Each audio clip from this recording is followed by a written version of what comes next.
আওয়ামী লীগ নিষিদ্ধের দাবিতে একমঞ্চে আন্দোলনে নেমেছিল জামায়াতে ইসলামী ও জাতীয় নাগরিক পার্টি এনসিপি, কিন্তু দাবি আদায়ের পরপরই এই দুই দলের মধ্যে প্রকাশ্য দ্বন্দ্ব শুরু হয়, যা নিয়ে প্রশ্ন উঠেছে, এটা কি সত্যিকারের বিরোধ নাকি পরিকল্পিত রাজনৈতিক কৌশল। দ্বন্দ্বটি প্রকাশ্যে আসে অন্তর্বর্তী সরকারের তথ্য উপদেষ্টা মাহফুজ আলমের দুটি ফেসবুক স্ট্যাটাস ঘিরে। একটি স্ট্যাটাস দ্রুত মুছে ফেলা হলেও তা স্ক্রিনশট সামাজিক মাধ্যমে ছড়িয়ে পড়ে। এরপর এনসিপি ও তাদের ছাত্র সংগঠনের অনেক নেতা এই বিষয়ে প্রতিক্রিয়া জানাতে থাকেন।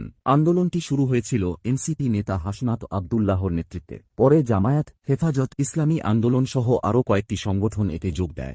জনসমাগম বাড়লে অবস্থান কর্মসূচির স্থান শাহবাগে নেওয়া হয়। সেখানে জামায়াতের নেতা গোলাম আয়মের নামে স্লোগান ও বিতর্কিত জাতীয় সঙ্গীত পরিবেশন নিয়ে এনসিপির সঙ্গে অন্যদের বিরোধ দেখা দেয়। এনসিপির এক নেতা বলেন, তারা মধ্যপন্থী রাজনীতিতে বিশ্বাসী এবং অন্য দলের বিতর্কিত কর্মকাণ্ড তাদের ভাবমূর্তিকে ক্ষতিগ্রস্ত করছে। এনসিপি নেতৃত্ব মুক্তিযুদ্ধ নিয়ে স্পষ্ট অবস্থান চায় জামায়াতের অতীত ভূমিকারও ব্যাখ্যা।